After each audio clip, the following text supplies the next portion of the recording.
and the legacy of Martin Luther King Jr. is his son, the global human rights leader, Martin Luther King III. Martin, very good evening. Thank you so much for talking to us.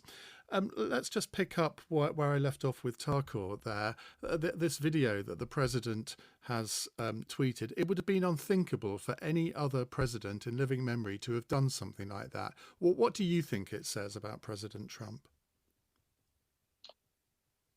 Well, I think it basically consistently reaffirms who he is. And his notion is his first automatic desire is to go to a division kind of scenario. I think that's the only way that he feels he is capable of winning. And so he uses these techniques in that way. What is perhaps most perplexing about it is not what he does, because he has done what he's always done. I mean, remember, his father was a member of the Ku Klux Klan. So why should anyone be surprised of his actions? He grew up in a household where his father, although he was a real estate tycoon, he was also a member of the Klan. So this is not a surprise. It certainly is disappointing that the United States allowed this kind of person to emerge and become the head of state, and that he continues to do that as opposed to trying to bring the country together for issues around the pandemic, for issues around race, for issues, just about any issue should be about building unity, not dividing people. Do you think, though, that it's a fundamental miscalculation on his part? Because, I mean, of course there are racist people in the United States, just as there are in virtually every country in the world. But to think that you can win the majority of the vote in a presidential election by just appealing to racists, I mean, he must think there are far more racists in the United States than I do. Well, I hope it's a miscalculation. I certainly believe that when people participate, there are far more people of goodwill who are not interested and very turned off from the kind of racism that he spews. Now, the challenge is that the Republican Party has elected X amount of governors in the state, probably over half the governors are Republican, and they've put techniques in place to suppress the vote. So I think our challenge is going to be to make sure votes are counted. If votes are counted and people participate like they are engaged and poised to do, then I think his days in office will be numbered. But that is the real challenge. Are we going to be able to address the issue of Russian interference? We know that's real, and yet he continues to act like it does not exist. So there are a number of factors, things that we have to overcome. But I do believe that there's a huge consensus now that is not, I don't want to say against someone, but wants a different leadership. And I do think that leadership can emerge.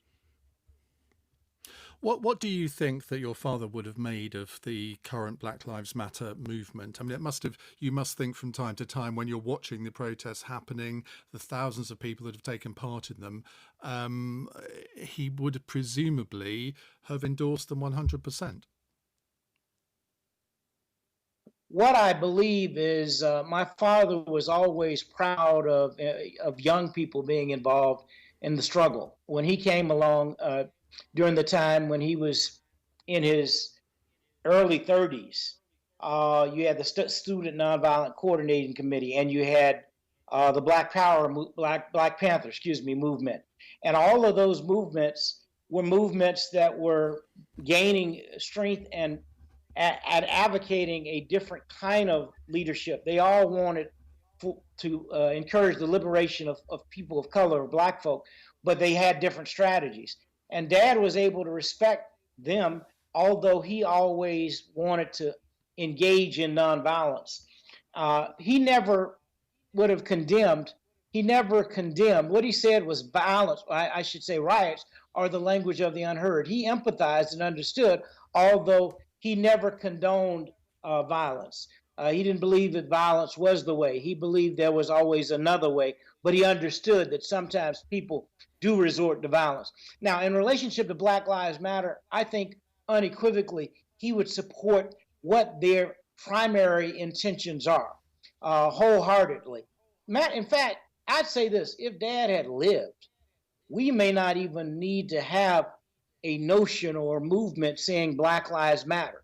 52 years ago, he and people in Memphis, Tennessee, sanitation workers had signs that said, "I am a man." That was saying, give me dignity, give me respect, treat me like a human being. 52 years later, blacks and whites and Latinos and Hispanics and others have signs that say Black Lives Matter, because we still don't have dignity. We still don't have respect. We're still not treated like human beings. And that has to change. So I think wholeheartedly Dad would be absolutely behind what Black Lives Matter stand for. And I think, I mean, all reasonable people can get behind the slogan Black Lives Matter, but are you not concerned at some of the platforms that the movement has taken, like defunding the police, abolishing capitalism, several other things that a lot of people would consider quite extreme? That's actually not gaining the support of people who would support the slogan. Well, I certainly agree with that. I think that the reality is Martin Luther King Jr. wasn't killed because he was talking about people riding in the front of the bus. He wasn't killed because he was talking about being able to sit down at a restaurant lunch counter. He was killed because he talked about a radical redistribution of wealth and resources in this nation. He talked about a living wage back in 1967. That's why he was killed, because he was talking about radical policies.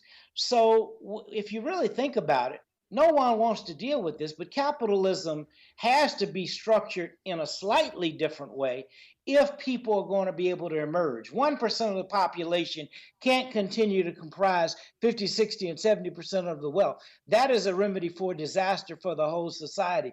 And unfortunately, that's the way it seems to be going when you look at how much billionaires made. And not that people shouldn't make money. No one has a problem with that. But there is a problem when you're making so much of the money and money is not being recirculated so you can help lift all boats. And when I say lift all boats, what I mean is in the United States of America and many countries, certainly in the UK and many countries around the world, everyone should be able to have, that are democratic countries, a decent job. Everyone should have a decent home. Everyone should have health care, and everyone should have justice, just to name a few things. And a decent home doesn't have to be a 5,000 square foot home or 20,000 square feet. It could be 150 square feet, or even less, maybe even 100 square feet. But a decent dwelling, everyone should be able to have that in these free democratic countries where all the wealth seems to be in the hands of just a few. We can and we must do better. And if we don't have that discussion, we're missing the mark.